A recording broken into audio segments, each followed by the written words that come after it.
next question it's about communication. People communicate differently. For example, my wife and I were different. We have different styles of communicating. Men and women, they've established are different when they communicate to one another. How have you maintained effective communication given your differences in personality and sometimes in, I wouldn't say vision, but sometimes even in this, the second half of my discussion with Dami and Joshua, I'll just tell you what they said. And I was asking them, I'm like, okay, what does that say? We started talking about something and it led into, I think it was Joshua saying, sometimes Daddy would say the Lord says, and he would think in his head, Daddy, is it the Lord saying or you are saying? So how again have you been able to harness communication in your family, between you and your wife, between you and your children, even when you have differences? How do you disagree to agree?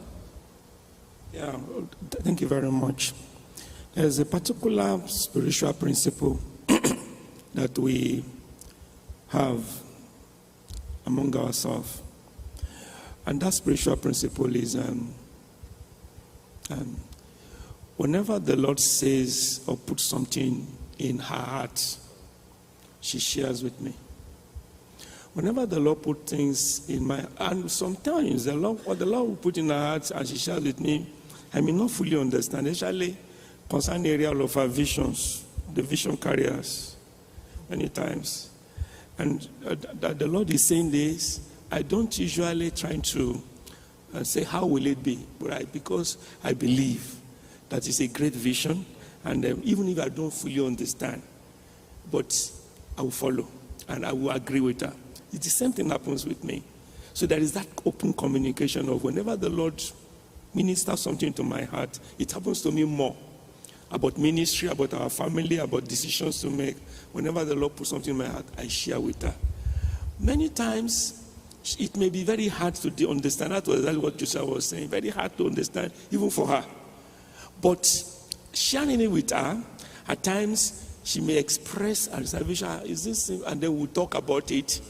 So I now discovered that even when she didn't fully understand, we will still pray over it and we'll continue, and we'll keep on going, and she will agree. So I want to say that that area of communication is very open. Many, many times, God tells me things about the ministry, about the family, but it is not hidden. It is shared with her. And but there are some occasions that we have disagreed. That's the truth. Oh, the Lord is telling me something, but she's saying, how logical will this thing be? But I said, the Lord is showing me now. Many times, there have been that disagreement. And many times I have wanted to move on my own. And many times I had thought that God showed me something, but it was not, I don't even know, it was not good. Can we please celebrate Daddy? Because it takes a lot for our leaders and our fathers in the faith to own up to certain things. And I will tell her, and I will share that, but sometimes that she has said, this thing is not correct. I say it is correct. It's not correct, it's correct. And I keep on moving. But later, as I move on, I will discover this thing is not correct. To say something on that.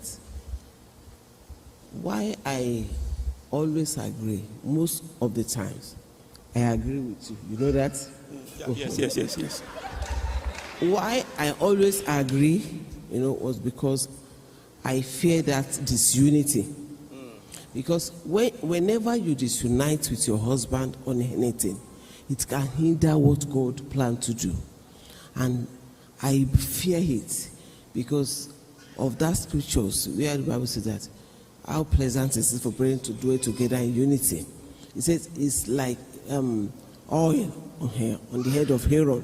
And that is where, at the end of that verse, that is where command blessing and life forevermore. So those two words are very powerful, blessings and life. So when couples fail to unite on anything, there be no success. In fact, you've already allowed the enemy to hinder the progress of whatever you are planning to do. So because of that, even many times he has planned to do many things that look so impossible. And he will be so sure. And I will be saying, beginning to work. but do you know that because of that verse, I agreed, with most of the things, especially when it comes to ministries, apart from the physical things, don't buy this, buy this. But when it comes to spiritual things, and he said, God said, even when I don't understand, I used to agree.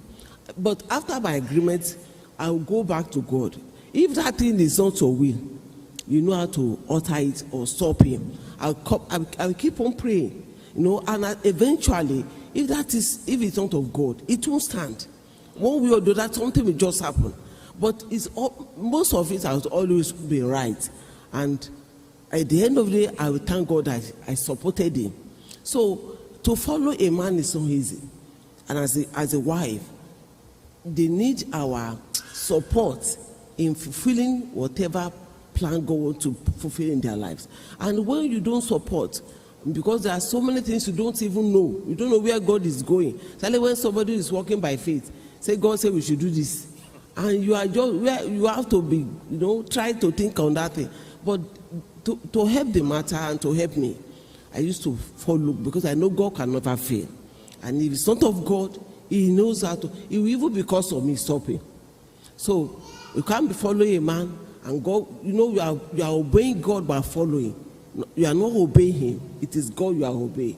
So, and God will intervene and help the man to succeed. But if it is not of God, that thing will not stand. So that has been happening, and it has been helping me for years, even in the ministry. Submission is not stupidity. Yes. Thank you so much. My round of applause, please. If you have your questions, we are almost running up our own side so they can ask questions. There's another question.